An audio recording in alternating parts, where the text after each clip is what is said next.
Hening bukan hal yang asing di desa Giriwarno. Tapi malam itu, keheningan terasa lain, lebih pekat, seolah ada yang mengintai di balik daun, di sela angin, di atas langit yang tak berbintang. Langkah kaki Arga menyusuri pematang sawah terdengar jelas, menyatu dengan gemerisik daun padi yang disentuh angin.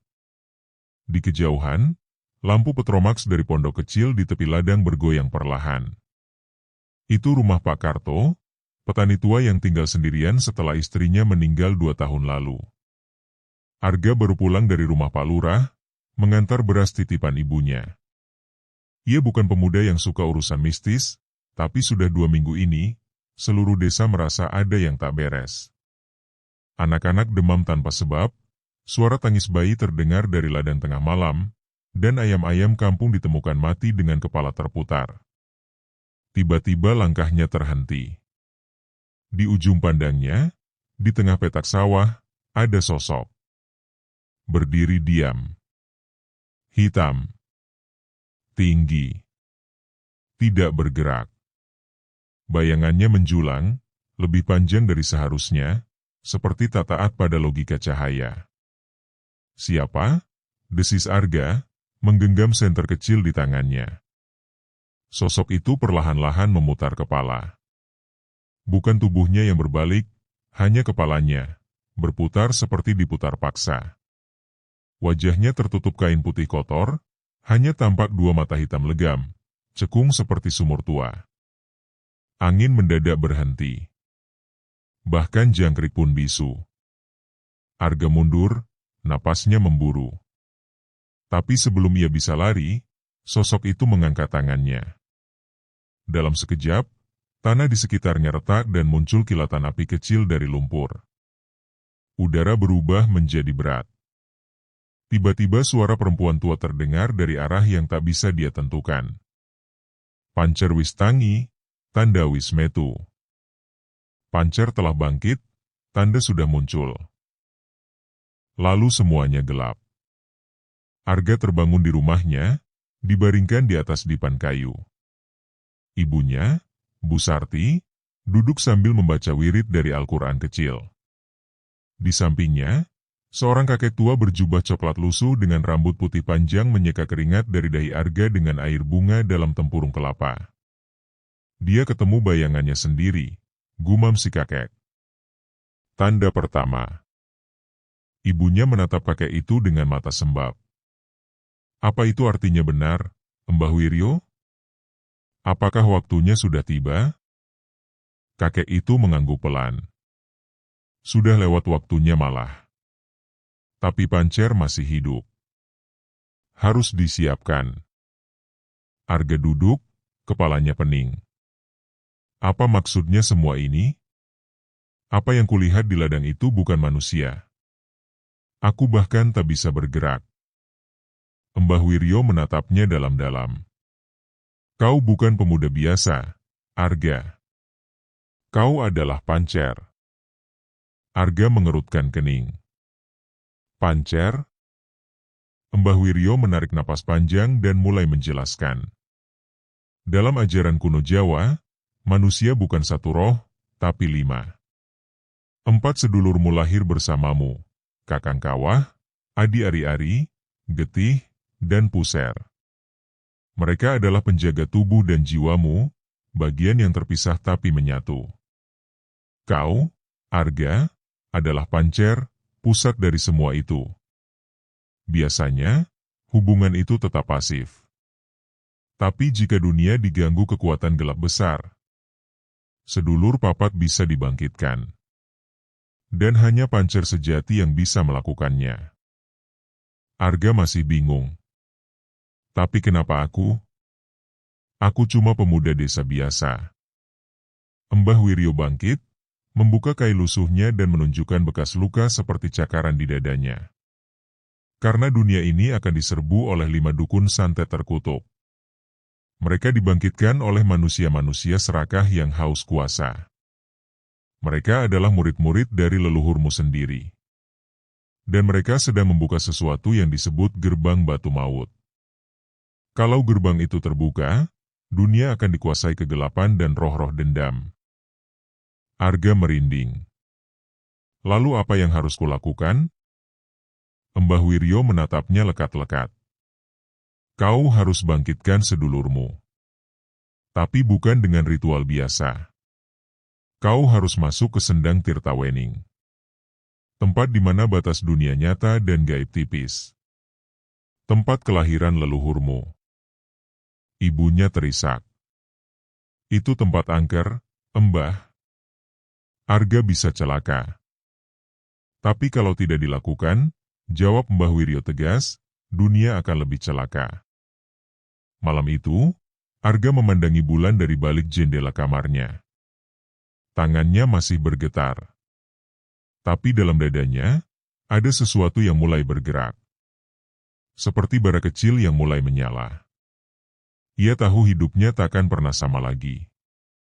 Jalan di depannya bukan milik orang biasa. Ia menatap telapak tangannya. Bergetar, dingin, tapi penuh nyala yang tak terlihat. Kalau aku memang pancer, maka aku akan menuntaskan ini. Untuk ibu. Untuk desa. Untuk dunia. Dari luar jendela, terdengar suara angin. Tapi kali ini, ada bisikan lembut, seolah dari jauh. Kita tunggu kau, Arga. Pancer. Langit desa Giriwarno gelap pekat. Tak ada bintang, seolah alam enggan memberi cahaya. Arga berdiri di depan gerbang batu berlumut, gerbang menuju hutan larangan. Di belakangnya, Mbah Wiryo membawa obor dan seikat kemenyan yang mengeluarkan bau tajam. Langkah mereka mantap, menyusuri jalan setapak yang jarang dilalui manusia. Di balik pohon beringin itu, kata Mbah Wiryo, tersembunyi Sendang Tirtawening. Tempat ini bukan sekadar mata air. Ia adalah gerbang. Gerbang kemana? Tanya Arga dengan napas berat. Ke dalam dirimu sendiri. Ke asal mula roh dan tubuhmu. Tempat di mana sedulur papat pernah bersemayam sebelum kau lahir. Langkah mereka tiba di tepi sendang. Airnya bening, berkilau samar, tapi tak mencerminkan apapun. Tak ada bayangan. Permukaannya seakan datar seperti cermin mati. Di sekeliling, puluhan sesajen bunga 7 rupa, kendi tanah liat, dan batu-batu berukir aksara Jawa kuno tersebar membentuk lingkaran. Mbah Wiryo duduk bersila. Arga menirunya. Dengarkan baik-baik, ujar sang kakek, suara berubah berat dan dalam. Mantra ini bukan untuk memanggil makhluk luar, tapi untuk menyatukan kembali dirimu yang telah tercerai. Mbah Wiryo mengucapkan mantra dengan bahasa Jawa halus yang tua, hampir seperti lagu yang datang dari zaman yang lupa. Setiap kata seperti getaran, menggetarkan air, tanah, dan udara. Lalu ia memotong ujung jari Arga. Darah pertama jatuh ke sendang. Dan permukaan air mulai bergolak. Dari kedalaman sendang, muncul pusaran cahaya. 4 sosok mulai membentuk dirinya dari elemen-elemen alam. Api, air, tanah, dan udara.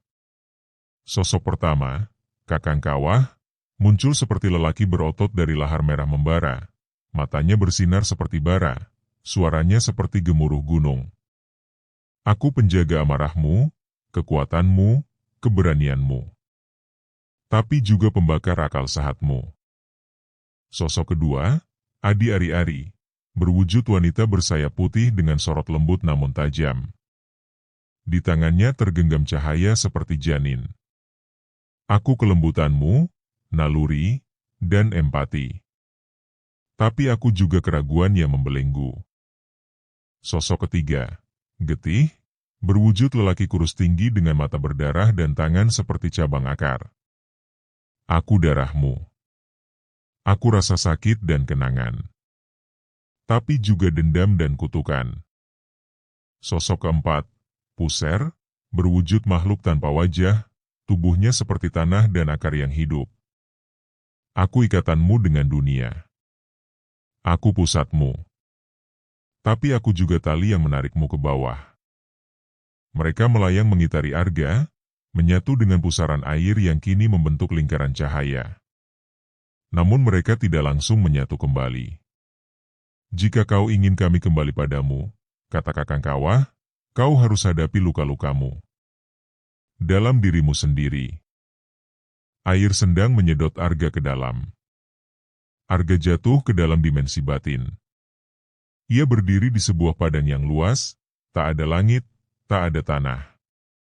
Hanya ruang hampa berwarna kelabu. Di hadapannya, sosok ayahnya muncul. Tapi tubuhnya menghitam, matanya kosong, dan mulutnya terus menggumam mantra yang sama. Kau anak gagal, kau bukan siapa-siapa. Arga menangis. Ia tak pernah bisa menyelamatkan ayahnya dari kematian misterius bertahun-tahun lalu. Luka itu masih membekas. Tiba-tiba sosok ibunya muncul, tubuhnya lemah, mengerang kesakitan. Kau penyebab semua ini, kau membawa kutuk ke keluarga kita.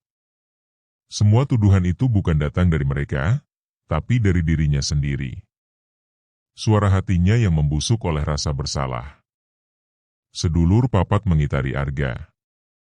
Kau ingin kami menyatu denganmu? Maka hadapi bayanganmu sendiri. Arga berteriak. Aku bukan penyebab kematian ayahku.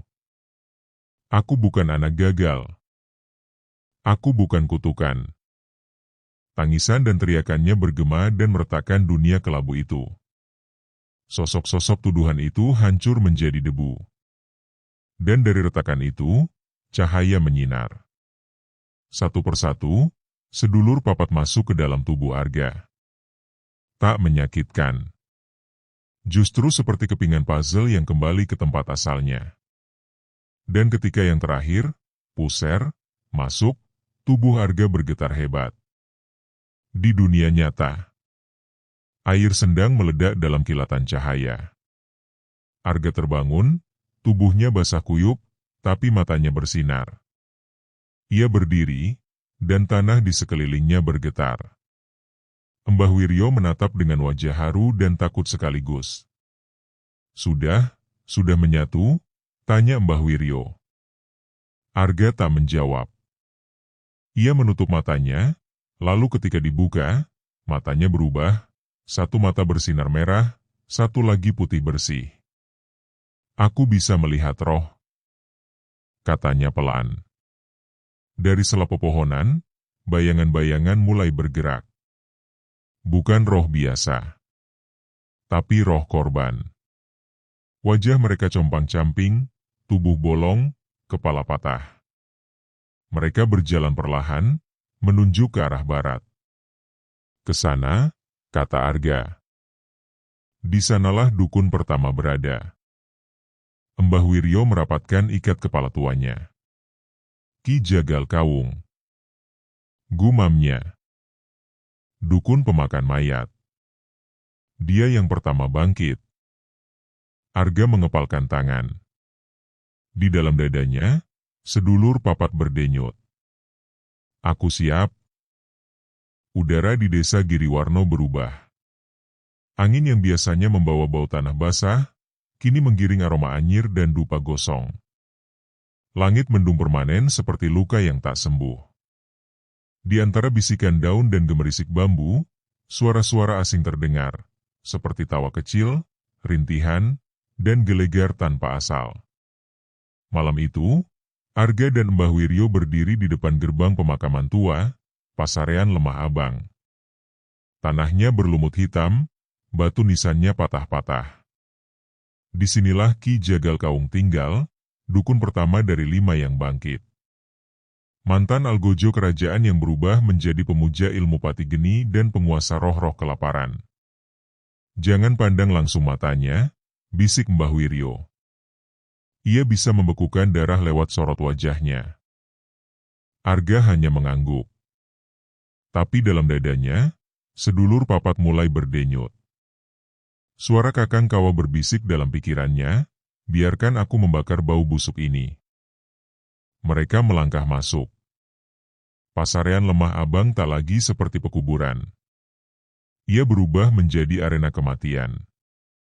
Ratusan tengkorak ditanam di tanah, tertancap dengan mulut menganga ke langit. Di tengah tanah lapang berdiri kursi besar dari tulang manusia. Di atasnya, duduk sosok jangkung mengenakan jubah compang-camping dengan mahkota tengkorak hewan di kepala. Ki Jagal Kawung. Tangannya memegang pisau sembelih panjang. Darah menetes meski tak ada yang ia sembelih. Matanya merah tua, dan saat melihat Arga, ia tersenyum, menampakkan gigi hitam penuh belatung hidup. Akhirnya, sang pancer muncul, gumamnya serak. Darahmu harum, dagingmu akan menjadi jimat terakhir. Tidak akan ada lagi korbanmu, Jagal, jawab Arga, suaranya tegas. Mbah Wiryo menancapkan tongkat ke tanah, membentuk pelindung mantra di sekeliling mereka. Tapi Ki Jagal hanya tertawa. Mantramu tua, Wiryo. Sudah lapuk. Aku sudah bertukar ilmu dengan ribuan roh gentayangan. Kau pikir kau bisa membendungku? Tanah berguncang. Tiba-tiba dari dalam nisan-nisan, tangan-tangan kurus menjulur. Mayat-mayat bangkit. Tapi mereka bukan mayat biasa. Tubuhnya bolong, kepala terbalik, beberapa tanpa wajah. Mereka berlari ke arah Arga dengan geraman yang lebih mirip gonggongan binatang. Arga tak bergeming. Kakang Kawah, saatnya. Tubuh Arga bersinar merah. Dari tangannya, muncul nyala api berbentuk tombak. Kakang Kawah, roh dalam dirinya, menyatu penuh. Arga melempar tombak itu ke tanah. Ledakan api menyapu mayat-mayat hidup dalam sekejap. Ki Jagal berdiri, matanya menyala. Kau menantangku? Ia mengangkat kedua tangan. Dari kursi tulangnya, roh-roh dengan wajah manusia dan tubuh binatang beterbangan, menggigit udara, mengeluarkan lolongan mengerikan. Tapi kali ini Arga sudah tidak takut. Getih, bantu aku. Dari telapak tangan Arga, muncul simbol darah. Ia memotong kulitnya sendiri dan meneteskan darah ke tanah. Dari darah itu, muncul pagar merah yang memerangkap roh-roh pemangsa, membuat mereka menggeliat terbakar. Ki Jagal mengamuk. Tubuhnya membesar, mata menyala seperti bara. Ia meloncat ke arah Arga, mengayunkan pisau panjangnya. Tapi sebelum pisau itu menyentuh kulitnya, Puser, lindungi aku. Tanah di sekitar Arga menjulang, menciptakan dinding akar yang keras seperti baja. Serangan Ki Jagal terpental. Tapi pertarungan tidak berakhir di sana. Ki Jagal mengeluarkan serangan pamungkas, membuka mulutnya, dan dari dalamnya keluar suara jeritan ribuan korban. Suara itu menusuk langsung ke kepala, seperti paku tajam yang mengoyak pikiran. Arga menjerit. Matanya hampir buta. Suara itu membuatnya melihat kematian ayahnya, lagi dan lagi. Ia hampir terjatuh. Tapi lalu, dari dalam dirinya, suara lembut terdengar. Aku ada di sini, adikku. Adi Ari-Ari. Sosok kelembutan yang sering terlupakan. Sinar putih membalut tubuh Arga, membuat jeritan itu memudar. Ia kembali berdiri, tangannya gemetar, tapi mantap. Lalu ia berkata, "Kau tak lagi layak berada di bumi ini, Jagal. Aku kembalikan kau ke alam asalmu." Arga mengangkat kedua tangan. Keempat sedulur papat menyatu, api, darah, tanah, dan cahaya. Tubuhnya menjadi cahaya terang yang membentuk segel kuno, Raja Pancer Wasesa. Ki Jagal mencoba melawan, tapi tubuhnya mulai retak, seperti kaca dilempar batu. Jeritannya terdengar seperti lolongan serigala yang sekarat. Hingga akhirnya, duar. Ledakan cahaya membakar segalanya. Pemakaman kembali hening. Hanya suara daun yang jatuh ke tanah. Beberapa jam kemudian, mereka kembali ke rumah Mbah Wiryo. Tubuh Arga lemas, tapi sorot matanya semakin tajam. Dari kejauhan, bayangan hitam berkelebat di langit malam. Mereka tahu kau sudah membunuh yang pertama, kata Mbah Wiryo. 4 lagi akan datang. Dan mereka tak akan seceroboh Ki Jagal. Arga mengangguk pelan. Biarkan mereka datang. Aku tidak sendiri lagi. Sementara itu, di tempat lain, di atas puncak Gunung Angker, 5 sosok berjubah hitam berdiri mengitari api besar yang membakar tengkorak manusia. Satu tempat kosong kini tak berpenghuni. Seorang perempuan tua berambut api, Nyai Rondo Ireng, tertawa kecil. Jagal sudah mati. Sang Pancer bangkit. Lalu satu suara berkata, berat, dalam, dan penuh niat membunuh. Kalau begitu, giliran kita, bawa dia masuk ke alam mimpi. Malam menyelimuti desa Giriwarno dengan kabut tebal. Tidak seperti kabut biasa, ini dingin dan lengket, seperti embun yang mengandung racun. Burung-burung tak terdengar. Bahkan jangkrik diam. Ibu-ibu menggembok pintu lebih awal, dan suara kentongan tak lagi mengusir setan, karena setannya sudah jadi raja. Di dalam rumah kayu tua peninggalan Mbah Wiryo, Arga duduk bersila. Wajahnya pucat. Matanya kosong menatap lantai. Nafasnya lambat. Ia tertidur. Tapi bukan tidur biasa. Dia sudah masuk ke dalam, kata Mbah Wiryo khawatir. Mereka menyerangnya lewat mimpi. Di alam bawah sadar, Arga berdiri di sebuah pasar malam yang terbengkalai. Lampu warna-warni menyala, tapi tak satu pun pengunjung. Boneka-boneka tergantung di langit-langit, matanya bergerak mengikuti Arga. Musik keroncong kuno terdengar, pelan namun sumbang. Di mana ini? Bisiknya. Di tempatku bermain. Suaranya datang dari panggung reot di tengah pasar. Sosok perempuan muncul perlahan dari balik tirai robek. Rambutnya api yang berkibar ke segala arah. Bibirnya merah darah. Tapi matanya, hitam kosong. Di tangannya, tergenggam tali-tali wayang yang mengendalikan manusia kecil berwajah mirip Arga. Nyai Rondo Ireng. Cantik bukan? Katanya seraya mengangkat wayang manusia itu. Ini representasi batinmu, Arga. Lihat betapa lemahnya kau. Arga merasakan tubuhnya mulai berat. Kakinya sulit digerakkan. Seolah ia sendiri yang sedang dikendalikan. Tapi kau kuat. Sedulurmu sudah menyatu. Maka aku harus menghancurkanmu dari dalam. Ia menjentikan jari. Muncul sosok ibunya, Bu Sarti, berdarah-darah, matanya kosong. Di belakangnya, Arga melihat bayangan dirinya saat kecil, menangis, berteriak, meminta tolong. Semua trauma dikumpulkan dan diserang balik padanya. Ayahmu mati karena kesalahanmu. Kau anak kutukan. Arga berlutut. Dunia mulai berputar. Kepalanya berat. Sedulur papa tak bisa diakses di sini. Ini dunia mimpi, dunia kendali Nyai Rondo. Ia sendirian. Aku tak bisa, aku. Tiba-tiba, di kejauhan, terdengar suara perempuan muda. Kau tidak sendirian, Mas. Sinar putih turun dari langit kelam. Sosok Adi Ari-Ari muncul, lebih nyata dari sebelumnya. Tapi kali ini bukan sebagai roh, melainkan sebagai cahaya dari kenangan baik Arga. Suara ibunya membacakan doa malam.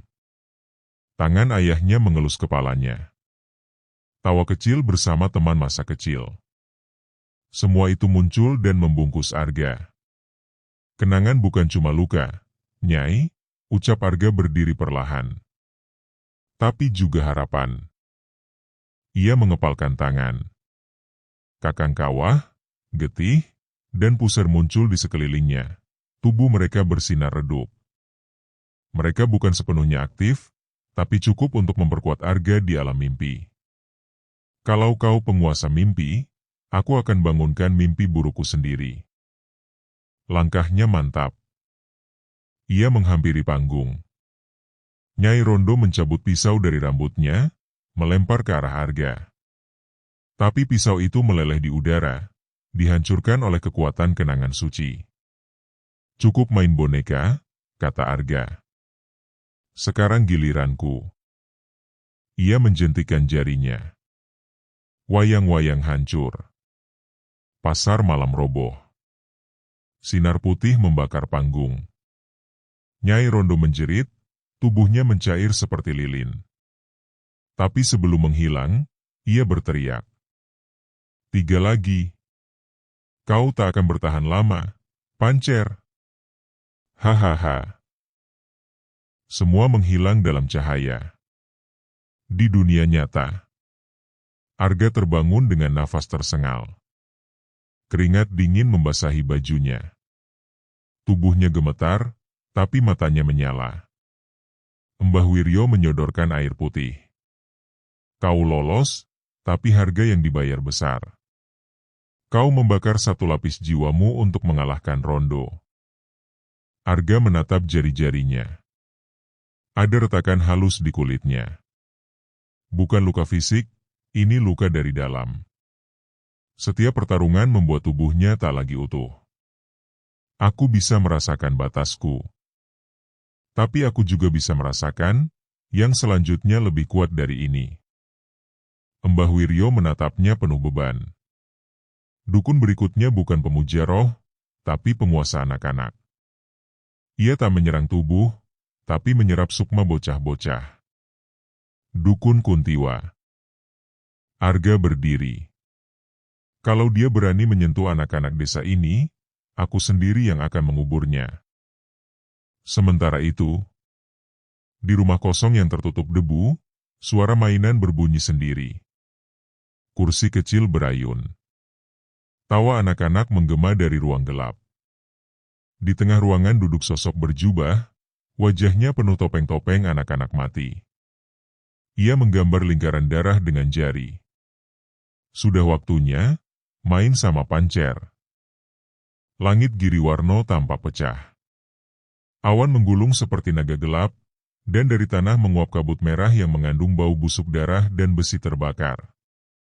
Warga desa mengungsi ke balai desa, berlindung di balik doa dan dinding bambu rapuh. Tapi semua tahu, ini bukan perang manusia. Ini perang roh. Arga berdiri di perbatasan desa. Tubuhnya dibalut jubah dari tanah yang merekah, matanya bercahaya putih merah. Sedulur papat menyatu sepenuhnya kini, menyatu begitu dalam hingga nadinya bukan lagi darah, tapi mantra.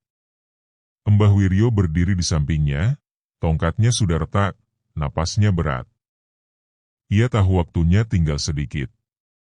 Dukun terakhir bukan seperti yang lain, Arga, katanya lirih.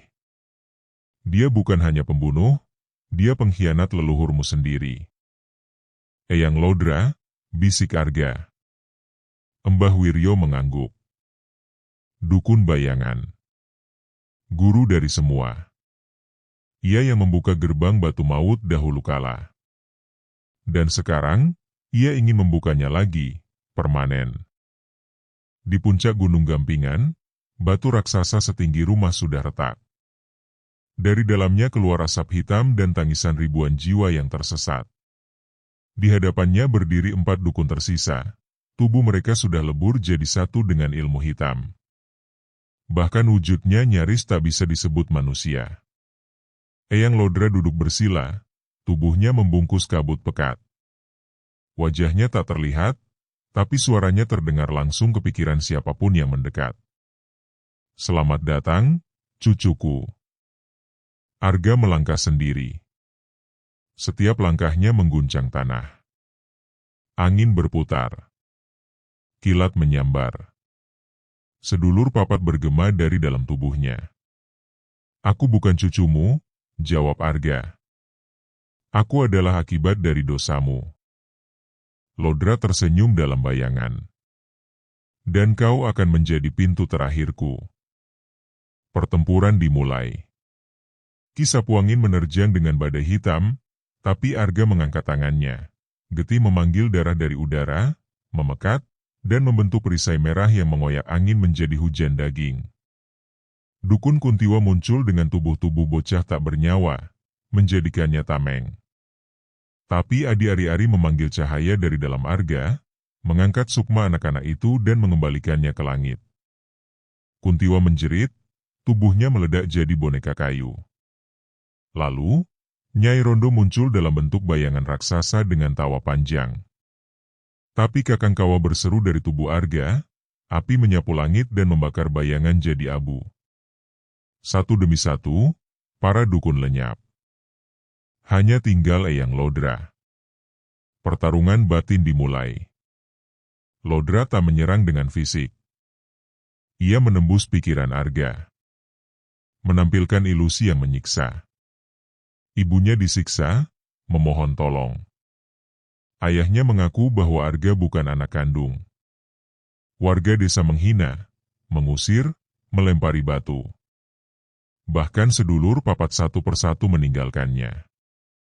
Dunia runtuh. Arga terjatuh ke tanah. Tubuhnya retak. Mantra mulai menghilang. Lihat, suara Lodra menggema. Tanpa mereka, kau bukan siapa-siapa. Tanpa luka, kau bukan kuat, kau kosong. Tapi tiba-tiba, Arga tertawa. Pelan. Dalam. Tertahan. Ia bangkit. Dari tanah. Meski tubuhnya remuk. Justru karena luka, aku bisa berdiri. Justru karena mereka meninggalkanku, aku tahu siapa yang tinggal. Arga menancapkan tangan ke dadanya sendiri. Memanggil cahaya. Dan dari dalam tubuhnya, muncul sedulur papat bukan sebagai roh, tapi sebagai jiwa yang menyatu. Mereka bukan empat. Mereka satu. Arga adalah mereka. Mereka adalah Arga. Raja terakhir muncul. Di tubuh Arga terbentuk simbol pusaran 5 lingkaran, 4 mengitari 1 di tengah. Raja Pancer sejati. Dengan satu hentakan kaki, tanah pecah. Gerbang batu maut retak, dan Lodra mencoba bertahan. Kau akan mati juga jika menutup gerbang ini, teriak Lodra. Arga mengangguk. Maka biarlah aku jadi gerbangnya. Ia melompat. Masuk ke dalam retakan gerbang. Membawa tubuh Eyang Lodra bersamanya. Cahaya menyilaukan muncul. Bruau aar. Gunung Gampingan meledak dalam cahaya putih. Hari berikutnya. Langit kembali biru. Warga desa keluar dari tempat perlindungan. Mereka menangis, berdoa, bersyukur. Tapi tak ada yang tahu kemana Arga pergi. Kecuali Mbah Wiryo. Ia berdiri di kaki gunung, memandangi pohon beringin besar yang tumbuh di tengah kawah bekas ledakan. Di bawah pohon itu, ada batu kecil bertuliskan aksara. Pancerwasesa, penjaga antara dua dunia. Epilog. Beberapa tahun kemudian, di malam gerimis, seorang anak kecil hilang di tengah hutan. Saat orang-orang mencarinya, mereka menemukannya sedang duduk tenang di bawah pohon beringin itu. Katanya, ada cahaya putih yang menemani, kata si anak sambil tersenyum. Namanya Arga. Tamat.